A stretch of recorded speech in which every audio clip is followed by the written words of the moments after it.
Well, good afternoon, everybody. Just trying to make sure that... Okay. Hello, MB, Terry, Cindy.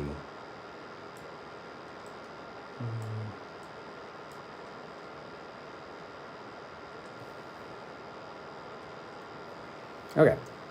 Sorry for the noise of my computer in the background there, but hey everybody, it's me, Father Scott, your pastor. Hope you're having a great day. It's Friday, which for most people is a cool thing. For some of us, it's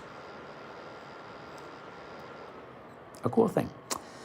All right, so we're going to do sort of a one-off today because I don't really have an idea yet of any sort of new series of things to focus on.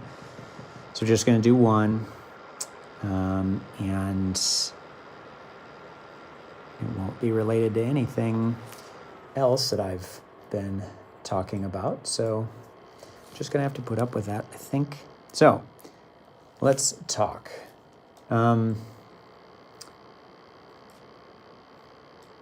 This weekend, we have our second graders receiving their first communion, which is really exciting. And the other day, when we were distributing communion to the kids in the school for all school mass, they all but one class stays in the school, and we bring communion to them.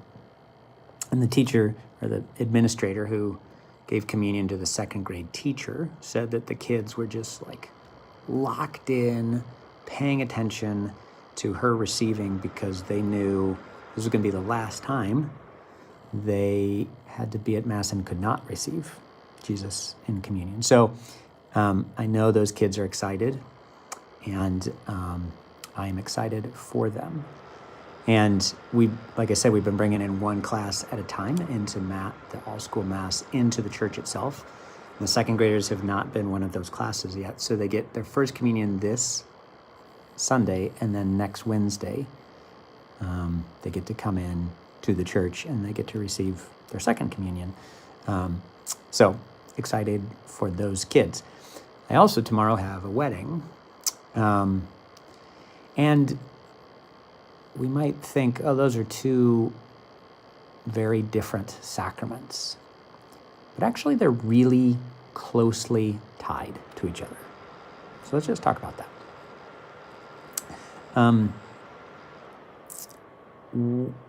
Communion, the Eucharist, the consecration at Mass brings us to at least three places all simultaneously, in addition to being here. So Jesus becoming present on the altar brings us to the foot of the cross, the Last Supper, the empty tomb, and actually the heavenly banquet place, banquet table. So we're at least, and reality right now. So we are concurrently present at 5 different places. And in 4 different times, one place is outside of time, all at the same time. Jesus makes us present at the Last Supper, the empty tomb,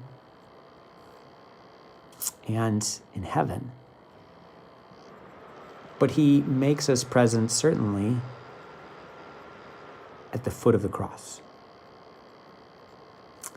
And when I am, there are 2 times after the priest consecrates the host, and then after he consecrates the chalice, you'll notice that he genuflects. And there's nothing specifically asked of us to say that. We don't need to say anything. We're just reverencing the King who has made himself present on the altar. But what I've come to do over the last several years is when the host becomes the body of Christ. When I genuflect, I say, Jesus, thank you for your body and for allowing us to be here at the heavenly altar, at the foot of the cross, at the Last Supper, at the empty tomb. And it all kind of depends on what day of the week it is and what we might be celebrating at that Mass as to which of those I will mention. And then when I genuflect in front of the consecrated blood, I would say, Jesus, thank you for your body and blood. Father, please accept this perfect sacrifice that I am unworthy to offer for whatever the intention is for that Mass.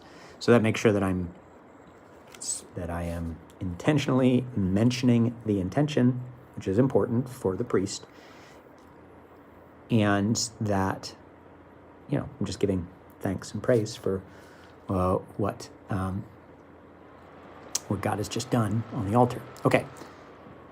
But the point is this, that we are made present at the foot of the cross because the Eucharist and the Mass is a representation of what happens on the cross, of Jesus' crucifixion. The altar is also, the cross is an altar, and the altar is the cross. And why are they connected? Well, because Jesus' death on the cross is what gives us access to his body and blood. It's his crucified body and blood, but also his glorified body and blood that we receive in the Eucharist. And what Jesus did on the cross was give himself completely for the church. In Ephesians 5, Paul tells us that Jesus gives himself for the church, just like a husband gives himself for his wife. So Jesus marries us on the cross. And every time we go to communion, every time we go to Mass and the Eucharist is celebrated, Jesus is renewing his marital vows to the church. He is giving himself again, he's not being sacrificed again. There's one sacrifice, but he is presenting himself completely to us again on the altar.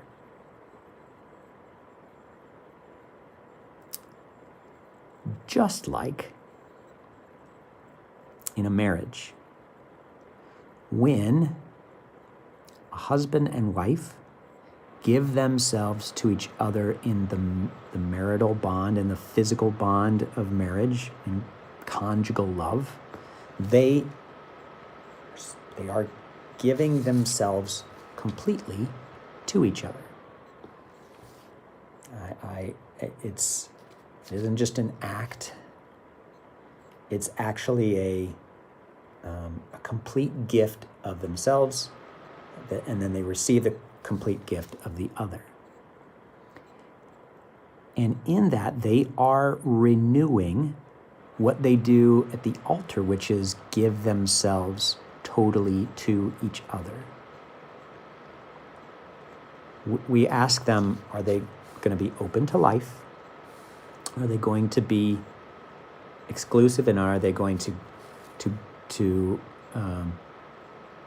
commit for life? And so basically we're asking them, are you willing to give yourself totally to your spouse, to this person who's standing up here saying their vows with you? That gets renewed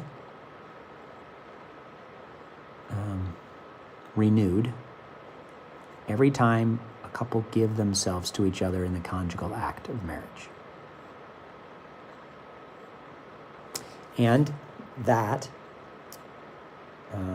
brings a couple together. It brings unity, but it also is open to life, and it's It's a way that that a couple gets to cooperate with God in procreation and bringing about new life. When the two come together, that is a possible fruit of that gift of self to each other. When Jesus renews his gift of self to the church in the Eucharist, and we as the church receive that Eucharist and then give ourselves back to Jesus in love and obedience and discipleship, the hope is that it brings new life into the church, that our witness will inspire others to want to embrace Jesus Christ, and they will themselves come to the altar to receive Jesus' full gift of himself and then give themselves back to him. And then they bring others so like this constant renewal of new life in the church that comes specifically from Jesus giving himself for the church in marriage on the cross, that is represented and renewed at every Eucharist. So, is our communion and marriage tied together? I think more than we realize, more than we would guess.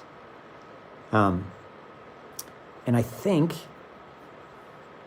if we maybe understand one better than the other, looking at the one we don't understand as well through the lens of the one that we do, like for those of you who are married, who understand this idea of giving yourself to each other and the fruit that comes from that, and how it renews those wedding vows that you made, that can help you.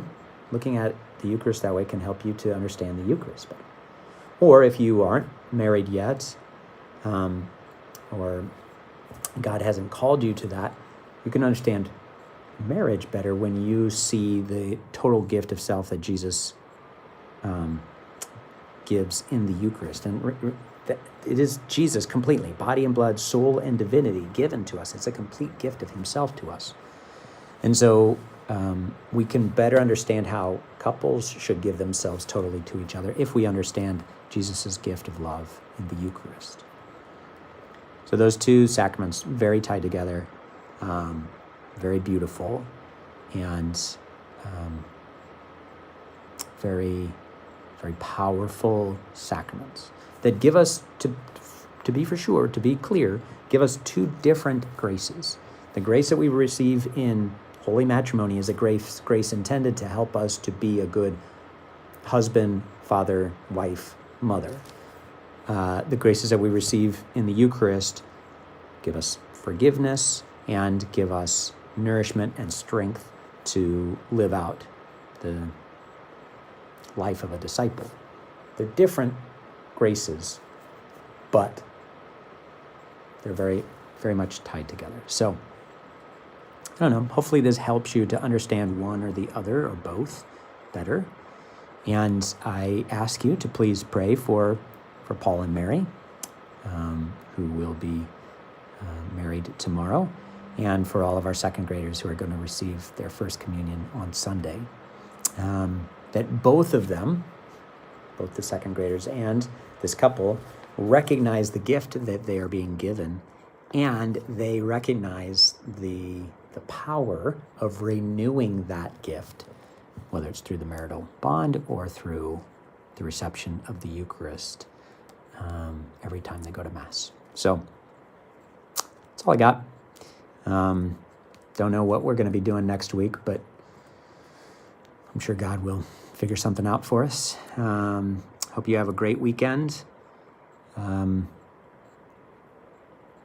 Usual lineup, but I think Deacon Tom will be with you tonight for the Rosary, and the Adoration closes in about 13 minutes. So because of that wedding rehearsal, we're not going to have adoration in the church tonight. But we've got our regular masses this weekend, and there'll be extra spaces at all of them. So even if you didn't sign up, come on and come.